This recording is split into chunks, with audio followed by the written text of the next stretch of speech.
kita bahas soal itu di Syihab-Syihab ini. Habib atau orang yang memiliki garis keturunan dengan Rasulullah SAW.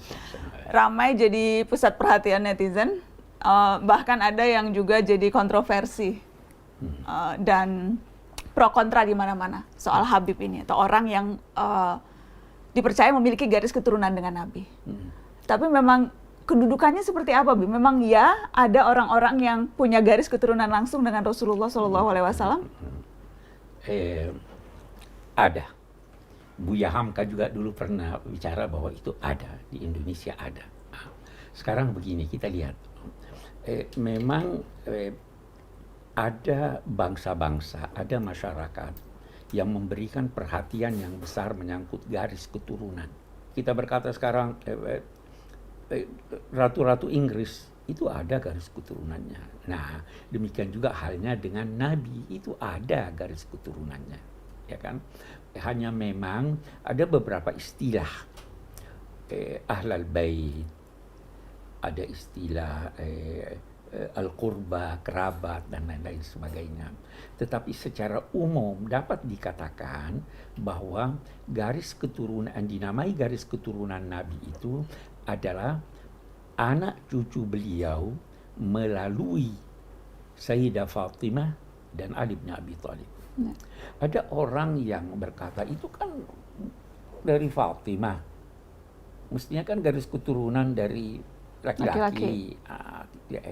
Dijawab begini, Nabi menjadikan itu dari Fatimah karena Nabi Isa pun dinamai putra Maryam. Banyak itu orang-orang Yahudi itu tidak mengakui orang Yahudi kecuali kalau dari keturunan wanita, bukan laki-laki. Itu sebabnya dia tidak akui sebagai anak keturunan Ibrahim. Jadi ada, itu terpelihara. Memang orang berkata apa buktinya? Bukti yang paling konkret adalah sejarah. Di mana-mana ada.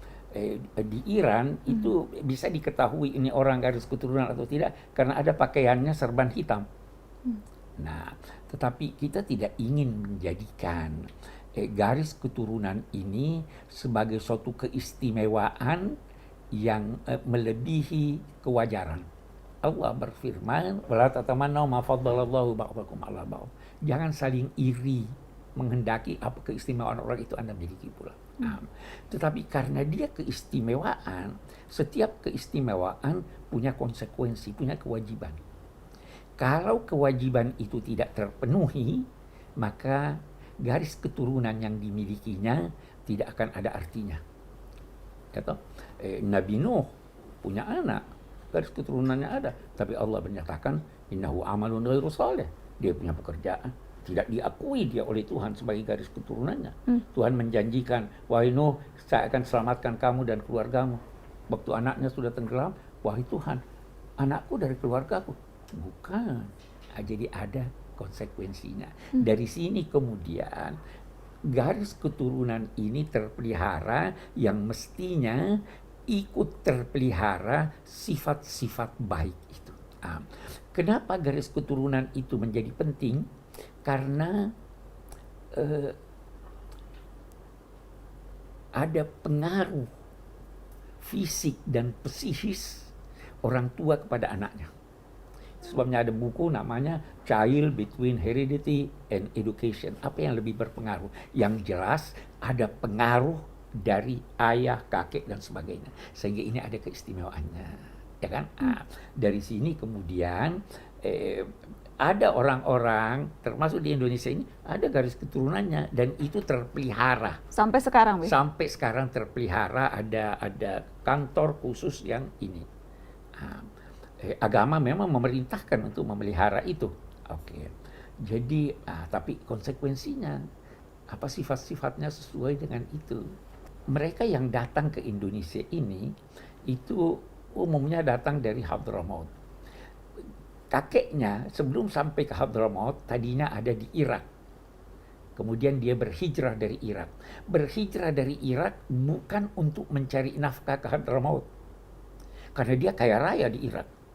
Hadramaut gersang, tapi dia datang untuk mengajarkan agama, untuk mempersatukan masyarakat. Putra-putranya melanjutkan misinya sampai kepada seorang yang dinamai Al-Faqihil Muqaddam.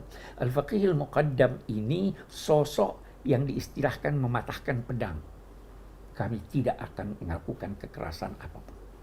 Kami berdakwah dengan akhlak yang baik. Keturunannya inilah sebagian yang datang ke Indonesia. Bukan untuk mencari nafkah. Untuk menyebarkan Islam. Untuk menyebarkan Islam. Tidak dengan pedang. Tidak dengan pedang, tidak dengan kekerasan. Mereka tidak bisa berbahasa daerah Indonesia, bahasa Indonesia atau bahasa Jawa, tetapi bagaimana mereka bisa mempengaruhi masyarakat melalui akhlaknya. Jadi tidak mengenal kekerasan, tidak mengenal makian. Nah, inilah yang berlanjut. Mereka berdakwah di sini sampai meninggalkan keluarganya.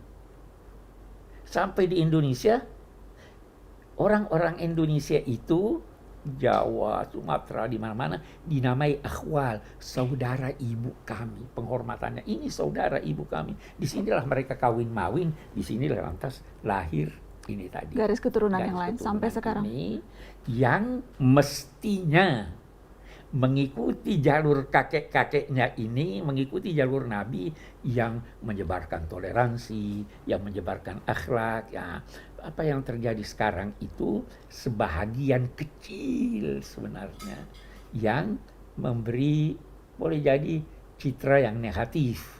Nah, kemudian disambut oleh yang lain dengan cara yang tidak sesuai juga, sehingga terjadi apa yang dinamakan ribut-ribut itu. Ribut-ribut itu.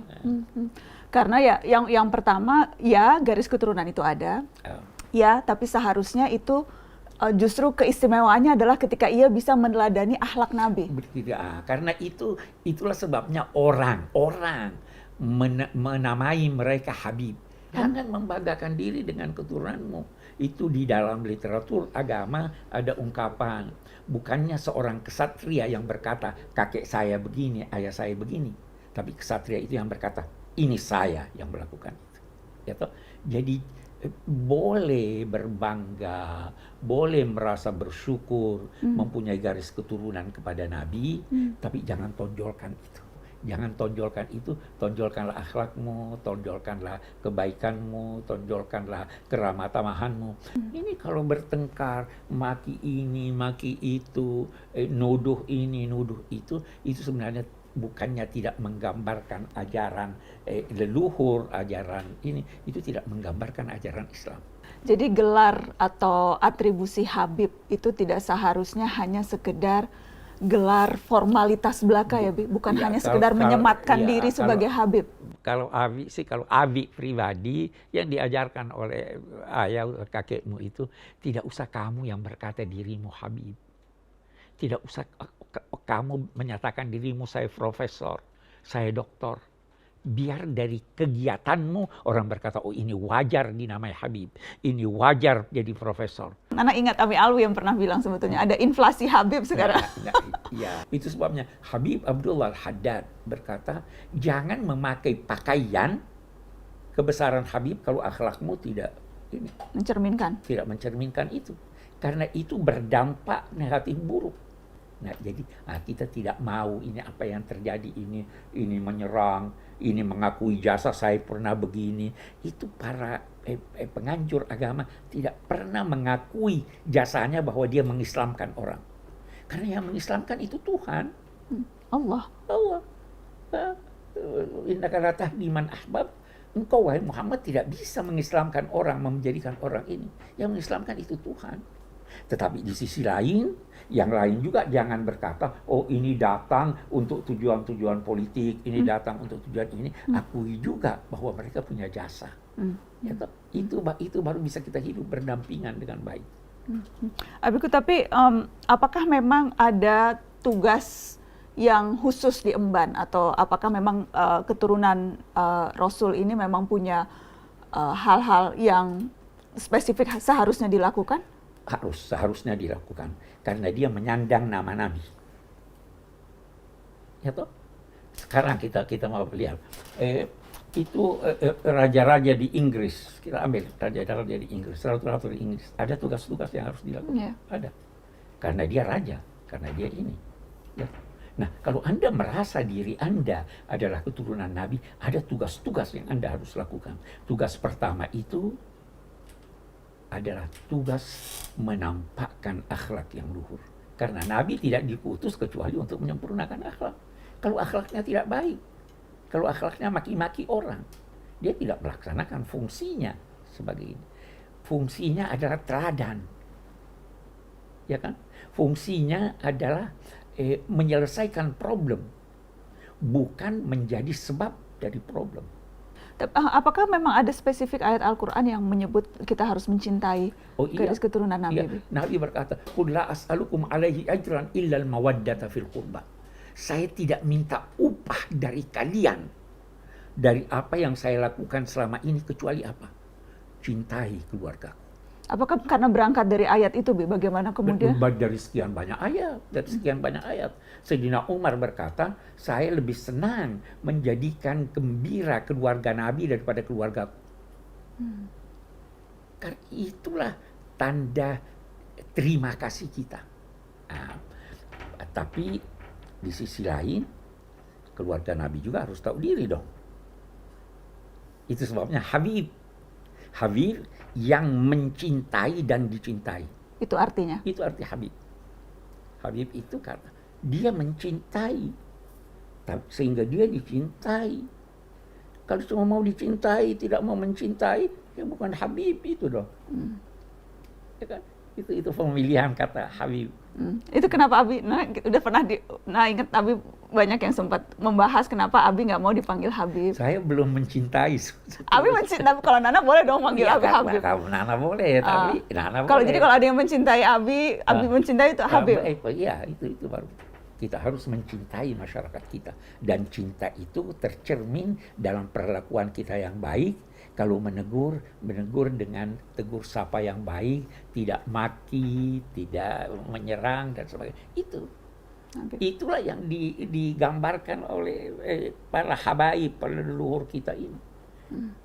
Yang boleh jadi sebagian kecil sekarang melupakan itu.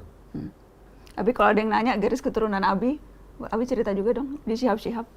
Apa itu? Abi, Habib Abdurrahman sebelumnya, kan semuanya kan dari Hadramut. Iya. Nana pernah cerita sih sebetulnya waktu itu ketika diwawancara, cuma kayaknya Abi aja yang cerita, Abi cerita garis keturunan. Iya, tapi jangan lupa, Abi sebagaimana bangga dalam hati dengan garis keturunan ke Sayyidina Ali, Abi juga bangga dengan garis keturunan dari ibu Abi yang dari Bugis. Dan kita harus begitu dong. Ya kan? Yang lain. Di Indonesia ini alangkah banyaknya orang-orang yang boleh jadi tidak dikenal sebagai keturunan Nabi, tapi dia keturunan Nabi. Lebih dikenal sebagai raden, raja, dan sebagainya. Imam Bonjol? Imam Bonjol. Iya, Imam Bonjol itu namanya Abdullah Syahab. Syihab itu. Syihab ya, Imam Bonjol. Ya kan? Tapi tidak menonjol. Tidak menonjol sebagai Habib, sebagai keturunan, sebagai pahlawan nasional. Iya. Itu pejuang. Apa namanya? Sekian banyak dari Wali Songo itu yang itu, tapi Syarif Hidayatullah itu banyak. Sampai sekarang banyak, tapi mereka membuktikan kecintaannya kepada masyarakat, kecintaannya kepada tempat dia tinggal. Itu Habib. Mudah-mudahan kita bisa kembali ke jalur leluhur, atau kalau tidak mau berkata jalur leluhur, ajaran akhlak yang diajarkan oleh Nabi Muhammad, siapapun kita. Thank you, Abiku. Habib Quraisy Syihab. Anaknya boleh manggil Habib Quraisy, cuma kalau yang lain Abi kadang suka protes, nggak mau dipanggil Habib. Terima kasih teman-teman. Teman-teman boleh deh yang nonton Syihab. Boleh ya, Abi? Janganlah. Oh, Abi nggak boleh. Kata Abi nggak boleh, nggak apa-apa. Bisik-bisik aja. Assalamualaikum.